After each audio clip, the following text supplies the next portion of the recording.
வணக்கம் and welcome back to maybe you வாட்சிங். நான் உங்க கோமதி தேசிங். இப்போ நிறைய பேர் இருப்பாங்க, என்ன அப்படின்னா ஏதாவது ஒரு பிரச்சனையா மசர விட்டு, ஏதாவது ஒரு துக்கமா மசர விட்டு, அந்த மாதிரி ஒரு கேஸ்ல ஒரு ஆள் தான் நான். ஏதாவது ஒரு பிரச்சனை வந்துச்சு அப்படின்னா முடிய விட்டு ஜாலியா உட்காந்துருவேன்.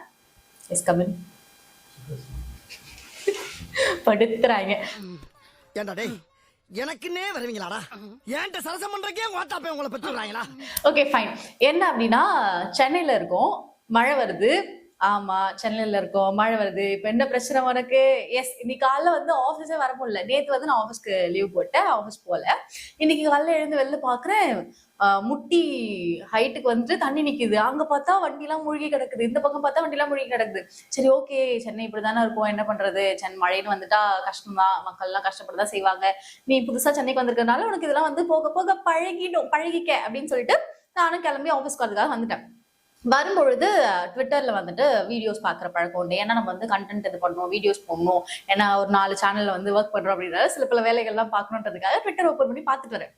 வரும்பொழுது நம்ம அக்கா இருக்காங்கல்ல, பிரியா அக்கா, அந்த அக்கா வந்து ஒரு காணொலி ஒண்ணு இது பண்ணியிருக்காங்க. என்ன அப்படின்னா, சென்னையில தண்ணியே இல்லைங்க, எந்த இடத்துலயுமே தண்ணி இல்லை பாருங்க, குளம் குட்டை இங்க கூட சொட்டுது, குளம் குட்டைன்னு எந்த ஒரு இடத்துலயுமே தண்ணி இல்ல, எல்லா இடத்துலயுமே வந்து பெர்ஃபெக்டா இருக்கு, யாருக்குமே எந்த ஒரு சேதாரமும் இல்லை அப்படின்னு சொல்லிட்டு அக்கா வந்து காணொலியில பேசியிருப்பாங்க. இப்ப நம்மளுடைய கேள்வி என்ன அப்படின்னா, அப்படிங்களாக்கா, நான் ஒரு 2 வீடியோ எடுத்துட்டு வந்திருக்கேன், அதை பாருங்க. அப்புறம் ஒரு அண்ணன் வந்து கத்தி ஒரு வீடியோ போட்டிருப்பாரு. என்ன நீங்க இதெல்லாம் விட்டுட்டு என்ன பண்றீங்க அப்படின்னா, படகு வாங்கி விட்டுருங்க, நாங்க வந்து ஈஸியா ஆஃபீஸ் போவோம், காலேஜ் போவோம், மற்றும் இதர பல வேலைகள், ஸ்கூலுக்கு போவோம், இந்த மாதிரியான வேலைகளை வந்து நாங்க பார்ப்போம். நேத்துலாம் வந்து ஸ்கூல்ல லீவே இல்லை போல, எல்லா பசங்களும் வந்து ஸ்கூல் போறாங்க. என்ன ஒரு கவலைக்கிடமான நிலைமை பாருங்களேன். நம்ம வந்து ஸ்கூல் லீவ் விட்டு எல்லாரும் வீட்டுல இருங்க அப்படின்னா மழையே வராது, அப்படியே வெயில் வல்ல காட்டும். இல்ல ஓகே நீ ஸ்கூல் போப்பா அப்படின்னா மழை வந்து பிச்சுட்டு அடிக்கும். நேற்று நிறைய பிள்ளைங்க வந்து ஸ்கூலுக்கு போயிருந்தாங்க, ஓகே எல்லாமே ஃபைன். இப்ப என்ன விஷயம் அப்படின்னா, அவங்க பேசின காணொலியிலே சொல்லியிருப்பாங்க, சென்னையில வந்து எந்த ஒரு இடத்துலயுமே வந்து தண்ணி கிடையாது, தண்ணி எல்லாம் இல்ல, பெர்ஃபெக்டா இருக்காங்க மக்கள்லாம், ஆல் ஆர் சேஃப் யூனோ அப்படின்ற மாதிரி சொல்லியிருப்பாங்க. அந்த மாதிரிலாம் சேஃப்லாம் இங்க யாரும் கிடையாது. வந்து எங்க ஏரியா பக்கம் பாருங்க, எல்லாம் மிதங்கிட்டு இருக்காங்க. நீங்க எப்படி எப்படி பேசலாம்? நீங்க இந்த மாதிரிலாம் நீங்க பேசவே கூடாது. So that people are like, அவங்க வந்து என்ன ஒரு மன தைரியத்துல அவங்க காணொலி போட்டிருக்காங்க அப்படின்றது எனக்கு தெரியல. அண்ணன் சேகர் பாபு எங்க அப்படின்றது இன்னொரு பக்கம் கேள்வியா இருக்கு. ஓகே, நம்ம அது அடுத்த கேள்வி வரும். சோ அவங்க என்ன ஒரு மனதைரியத்துல வந்து காணொலி போட்டிருக்காங்க அப்படின்னு தெரியல. நேத்துதான் வந்து முதலமைச்சர் மற்றும் துணை முதலமைச்சர் அவங்க 2 பேருமே வந்துட்டு எல்லா இடங்களையும் பார்த்துட்டு ரெயின் கோட்ஸ் எல்லாம் போட்டு போய் எல்லாத்தையும் வந்து பார்த்துட்டு வந்திருந்தாங்க. அப்பயுமே அங்க இடத்துல தண்ணி எல்லாம் இருந்துச்சு. இவங்க வந்து காலையில வீடியோ ஒண்ணு போடுறாங்க. அந்த வீடியோ பார்த்து ஷாக் ஆயிட்டேன். ஏன்னா நான் இங்க நின்று வீடியோ பாக்குறேன், பக்கத்துல வந்து அவ்வளவு பெரிய குட்டை நிக்குது, அவ்வளவு தண்ணி நிக்குது, முட்டி அளவுக்கு. வயசானவங்க மற்றும் காலேஜ் போற பிள்ளைங்க எல்லாருமே அங்கதான் நிக்கிறாங்க. நான் இந்த வீடியோ பாக்குறேன், எனக்கு சிரிக்கிறதா அழறதா என்ன பண்றது, எப்படி ரியாக்ட் பண்றது அப்படின்ற மாதிரி இருக்கு. இது எப்படி ஒரு கவலைக்கிடமான ஒரு சிச்சுவேஷன்ல தெரியுமா நான் இன்னைக்கு காலைல மாட்டிட்டு இருந்தேன். அந்த வீடியோ நான் சவுண்டா மட்டும் வச்சு கேட்டிருந்தேன், இல்ல ஏர்போர்ட்ஸ் இல்லாம கேட்டிருந்தேன் அப்படின்னா பக்கத்துல இருக்கவங்க என்ன செருப்பு கட்டி தலையில அடிச்சு எல்லாம் இங்க தண்ணியில முக்கின்னு இருக்காங்க, உனக்கு என்ன தண்ணியே இல்லையா சென்னையில அப்படின்னு சொல்லிட்டு வீடியோ போட்டுருப்பாங்க. எங்க அம்மா தான் ஒரு 2 நாளைக்கு முன்னாடி கால் பண்ணாங்க. கால் பண்ணி, சென்னையில மழை வருதான்? ஆமா வருது, கிளம்பி ஊருக்கு வா அப்படின்னாங்க. இல்லம்மா இங்க எல்லாமே ஆல் கிளியர் தான், சென்னையில தண்ணிலாம் நிக்காது. என்னம்மா 4000 கோடி செலவு பண்ணிருக்காங்க, என்னமோ நம்ம வந்துட்டு முதலமைச்சர் அவர்கள் எல்லாமே என்ன சொல்லிட்டு இருக்காங்க அப்படின்னா, நீங்க வந்து தண்ணி எல்லாம் இல்லாம ரொம்ப சேஃபா இருக்கலாம் அப்படிலாம் சொல்லியிருக்காங்க. நீங்க என்னமா நம்பிக்கையெல்லாம் பேசுறீங்க அப்படின்ற மாதிரி சொல்லிட்டேன். இன்னைக்கு காலைல போன் அடிக்கிறாங்க. போன் அடிச்சு எங்க இருக்குன்னா, அதோ இப்ப கிளம்பிட்டு இருக்கேன். என்னதானே நினைச்சிட்டு இருக்கீங்க நீங்களாம் அப்படின்ற மாதிரி இருக்கு. ஏன்னா லிட்டரலா அவங்க சொன்னது உண்மை. ஒரு 2 டேஸ் முன்னாடி ஒழுங்கா கிளம்பில ஊரை பக்கம் போயிருக்கலாம். அது தெரியாம தேவையில்லாம இங்கே உட்காந்து நானும் தண்ணியில நினைச்சு, சென்னையே தண்ணியில நினைச்சு இப்ப எல்லாமே வந்து முங்கிட்டு இருக்கு. ஃபைன். அட் லாஸ்ட் ஒரு திங்க வந்து நம்ம டெலிவர் பண்றோம்ல, அவங்க வந்து பிரியா வந்து பேசினது வந்து கரெக்டா அப்படின்னு கேட்டா முற்றிலும் தவறு, முற்றிலும் தவறு. நான்லாம் வந்து இதை அக்செப்ட் பண்ணிக்கவே மாட்டேன். எப்படி சொல்லுவாங்க அப்படின்றதே தெரியல. இதை வந்து அவங்க என்ன ஒரு மன தைரியத்துல சொன்னாங்க அப்படின்னு தெரியல.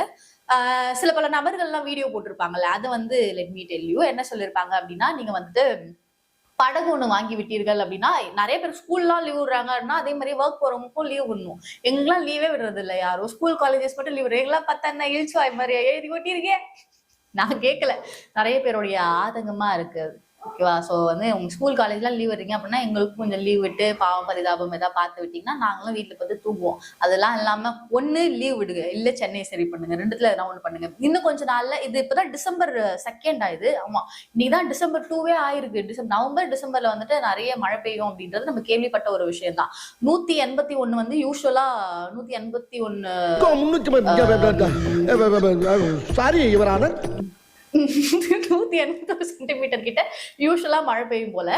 இப்போ வந்து 141 அந்த போது பெஞ்சிருக்கு. அதுக்கே வந்து சில பேர் கேட்டாங்க, ஏய் 141க்கே இந்த நிலைமையாடா, அப்ப 188 184 வந்துச்சுன்னா என்னடா பண்றது, சென்னையெல்லாம் விட்டுட்டு ஐயோ என்ன பண்றதுன்னு தெரியலையே அப்படின்ற ஒரு கவலைக்கிடமான ஒரு நிலைமையில தான் நம்ம எல்லாமே சிக்கிட்டு இருக்கோம் அப்படின்னு தான் சொல்லணும். சோ தட் இப்போ டிசம்பர் 2 தான் ஆயிருக்கு அப்படின்னும் பொழுது இன்னும் டிசம்பர் 31 வரைக்கும் இருக்கு. அந்த டிசம்பர் 31 வரைக்கும் வந்துட்டு சென்னை மக்களோ இல்ல வந்துட்டு இருந்து வந்த மக்களோ வந்து எப்படி தாக்கு பிடிக்க போறாங்க அப்படின்னு தெரியல. ரொம்ப சேஃபா இருங்க. நம்ம வந்து கவர்மெண்ட் எல்லாம் வந்துட்டு நீங்க வந்து இதை பண்ணுங்க அதை பண்ணுங்கலாம் சொல்ல முடியாது. உங்களால முடிஞ்சா சொந்த கை காசு போட்டு நீங்க உங்க ஃப்ரெண்ட்ஸ் உங்க குடும்பத்தினார் எல்லாரும் சேர்ந்து வந்துட்டு படகு வாங்கி ஒண்ணு விடுங்க, எல்லாம் சந்தோஷமா இருப்போம். எனக்கு தெரியல இதுக்கு மேல நான் என்ன பேசுறது அப்படின்னு சொல்லிட்டு. ஸோ சேஃப் அண்ட் செக்யூர்டா இருங்க. நிறைய பேர் வந்துட்டு வெளில எல்லாம் போறீங்க, கொடையெல்லாம் பிடிச்சிட்டு போறீங்க அப்படின்னு. நேற்றுலாம் கொடை பிடிச்சிட்டு போது கொடை பறந்து போச்சு. ஸோ கொடையெல்லாம் பிடிச்சிட்டு போகாம எல்லாரும் பத்திரமா வீட்லயே இருந்தீங்கன்னா it will be more good. Mayor Priya அக்கா இந்த மாதிரியான காணொலியில தயவு செஞ்சு எதுவுமே பதிவிடாதீங்க. பார்த்தனே பக்கு பக்குன்னு ஆயிடுச்சு எனக்கு. நான் பார்த்துட்டு என்னால சவுண்டா கேட்கவும் முடியல, சிரிக்கவும் முடியல, அழவும் முடியல. எப்படி ஒரு இக்கட்டான சூழ்நிலை மாட்டேன்னு எனக்கு தான் தெரியும். ஸோ இந்த மாதிரியான காணொலிகள் பதிவிடாம நீங்க வந்து என்ன பண்ணணும் அப்படின்னா எல்லா இடங்களையும் போயிட்டு தரவா செக் பண்ணிட்டு உண்மையாவே சென்னையில வந்து தண்ணி இல்லையா, பள்ளத்துல தண்ணி இல்லையா அப்படின்ட்டு பார்த்து சொல்லுங்க. அதெல்லாம் விட்டுட்டு ஏதாவது பேசணும் பேசாதீங்க. ரொம்ப கஷ்டமா இருக்கு எனக்கு. ஒவ்வொரு தடவையும் சென்னையில மழை வரும்போது எல்லாருடைய விஷயமும் என்னவா இருக்கும் அப்படின்னா, ஐயோ மழை வந்துருச்சு என்ன பண்ண போறோம்னு தெரியலையே, இப்ப இருக்கிற பொருள் எல்லாம் எப்படா சேவ் பண்றது அப்படின்ற மாதிரி தாட் இருக்கும். ஓகே, சில பேர் வந்து ஒரு நல்ல வீட்டுல இருக்காங்க அப்படின்னும் போது விச் மீன்ஸ் அந்த மெத்த வீடு இந்த மாதிரியான வீட்டுல இருக்கும் போது அவங்க வந்து ஓரளவுக்கு தப்பிச்சிருவாங்க. ஆனா கீழ் ஃப்ளோர்ல எல்லாம் இருப்பாங்கல்ல, அப்பார்ட்மெண்ட்டுக்குள்ளே தண்ணி வருது, நான் என்ன பேசுறது, அப்பார்ட்மெண்ட்குள்ளே தண்ணி வருது அப்படின் பொழுது கீழ் ஃப்ளோர்ல இருக்கவங்க வந்து டெஃபினட்டா மாட்டிப்பாங்க. போன தடவை எல்லாம் ரொம்ப கவலைக்கிடமான ஒரு சூழ்நிலை வந்து நிறைய பேர் இருந்ததை நம்ம பார்த்துட்டு தான் இருந்தோம். நிறைய விஷயம் நடந்துட்டு தான் இருந்துச்சு அப்படின்ற பட்சத்துல சோ நம்ம தான் வந்து இதுக்கான முன்னெச்சரிக்கைகளை வந்து பண்ணிக்கணும். அவங்க வந்து கவர்மெண்ட் பண்ணுவாங்க, கவர்மெண்ட் இது பண்ணுவாங்க, அதெல்லாம் நம்பாதீங்க. அவங்களாம் பண்ண மாட்டாங்க, எல்லாம் சுஜிப்பீங்க அப்படின்ற மாதிரிதான் இருக்கு எனக்கு. இப்போ ரீசெண்டா கூட ஒரு சில காணொலிகள்ல பார்த்திருந்தேன். என்ன அப்படின்னா, ஒரு பர்சன் ஒருத்தர் சொல்லியிருப்பாரு, தளபதி விஜய் அவர்கள் வந்துட்டு நீங்க வண்டிலாம் வாங்கி கொடுக்க தேவையில்ல, வீட்டுக்கு ஒரு நபருக்கு வந்து ஒரு வாகனம் வாங்கி கொடுக்கறதா சொல்லியிருப்பாரு போல. நான் பார்க்கல, சொல்லியிருப்பாரு போல. இவர் வந்து சொல்லியிருப்பாரு, நீங்க வண்டிலாம் வாங்கி கொடுக்க தேவையில்ல, படகு ஏதாவது வந்தா வாங்கி கொடுங்க, நான் ஆபீஸ் போறேன், எங்களுக்கு எவ்வளவு கஷ்டமா இருக்கு அப்படின்ற மாதிரி சொல்லியிருப்பாங்க. நிறைய இடங்கள்ல சும்மா ஒரு நார்மல் மழை வந்தாலே வந்துட்டு பள்ளம் இருக்க இடங்கள்ல தண்ணி ஆயிடுது. சோ அந்த பள்ளம் இருக்க இடங்கள்ல தண்ணி ஆறுது அப்படின்றது ஒண்ணும் கிடையாது. அது சிமெண்ட் பூசி மூடலாம். எப்ப மூடுவாங்க அப்படின்னா என்னைக்காவது ஒரு தடவை இந்த பேட்ச் ஒர்க் பண்ணுவாங்கல்ல, அந்த பேட்ச் ஒர்க்ல வந்து மூடுவாங்க. என் மனசுல உள்ள பாரமே குறைஞ்சிருச்சு. மறுபடியும் அந்த பேட்ச் ஒர்க் வந்து அடுத்த மழைக்கப்ப அந்த பேட்ச் ஒர்க் பிச்சுக்கிட்டு போயிடும். நம்ம எல்லாருக்குமே தெரிஞ்ச ஒரு விஷயம் தான். சோ தட் பள்ளம் இருக்கிற இடங்கள்ல வந்துட்டு வண்டி போகும்பொழுது அங்க வண்டி மாட்டிக்குது. இல்ல நிறைய இடங்கள்ல நம்ம கேள்விப்பட்டிருப்போம், பள்ளத்துல வந்துட்டு சிக்கி இறந்தவங்க எல்லாம் இருக்காங்க. நம்ம ஒரு காமெடியா ஒரு விஷயத்த பேசிட்டு காமெடியா ஒரு விஷயத்த சொல்றோம்ல, என்னதான் வந்து நம்ம அந்த வே ஹோம் டெலிவரி வந்து ரொம்ப ஒரு காமெடியா இருந்தாலுமே அதுல கஷ்டப்படுற மக்கள் வந்து எவ்வளவோ மக்கள் இருக்காங்க அப்படின்றதுதான் நிதர்சனமான உண்மை. நம்ம ரோட்ல போறோம் அப்படின்ற பட்சத்துல எல்லாருமே ஒரே தோட்டல போயிட்டு இருக்க மாட்டாங்க. ஏதாவது குடும்ப கஷ்டங்கள் அந்த மாதிரியான விஷயங்களை யோசிச்சுட்டு போயிருப்பாங்க. ரோட்டை பார்த்துட்டே தான் ஓட்டி போயிருப்பாங்க. பட் ஸ்டில் அந்த பள்ளங்கள்ல மாட்டிருப்பாங்க, அந்த பள்ளங்கள்ல சிக்கியிருப்பாங்க. அந்த பள்ளம் அங்க இருக்கா அப்படின்றது நமக்கு எப்ப தெரியும்? தண்ணி அங்கன்னா தான் தெரியும். தண்ணி அங்க இருந்துச்சுன்னா எப்படி தெரியும்? தெரியாது இல்ல. சோ இந்த மாதிரி இடங்கள்ல போயிட்டு நிறைய பேர் இறந்துருக்காங்க அப்படின்றது வந்து we guys know. என்னதான் இருந்தாலும் நம்ம அவங்களை குறை சொல்லிட்டே இருக்கும் பொழுது, கவர்மெண்ட்டை சொல்றேன், அவங்க வந்து குறை சொல்லிட்டே இருக்கோம் அப்படின்ற பொழுது அது மாறல, அது மாறாது. சோ அது மாறல அப்படின்ற பட்சத்துல நம்ம தான் நம்மள வந்து பத்திரமா பாத்துக்கணும். நம்மள நம்பி வீட்டுல வந்து சில பல ஆட்கள் இருக்காங்க அப்படின்ற பட்சத்துல நம்ம தான் வந்து சேஃபா செக்யூர்டா ஆஃபீஸ் போறவங்களா இருந்தாலும் காலேஜ் போறவங்களா இருந்தாலும், காலேஜுக்குலாம் லீவு நீங்க எங்கேயும் போறது கிடையாது, ஆஃபீஸ் போறவங்களாம் வந்து ரொம்ப பத்திரமா வந்துட்டு வீட்டுக்கு போகணும் அப்படின்றது என்னுடைய தாழ்மையான வேண்டுகோள். அண்ட் அவ்வளவுதான். இதுக்கு மேல வந்து அவங்களை பத்தி பேசுறதுக்கு ஒண்ணும் கிடையாது. அவங்களை பத்தி பேசினாலும் அவங்க வந்து இதெல்லாம் சரி பண்ண போறது கிடையாது. அந்த 4000 கோடி மட்டும் கொஞ்சம் என்னன்னு பார்த்து சொன்னீங்கன்னா நல்லா இருக்கும். வேற எதுவும் இல்லை.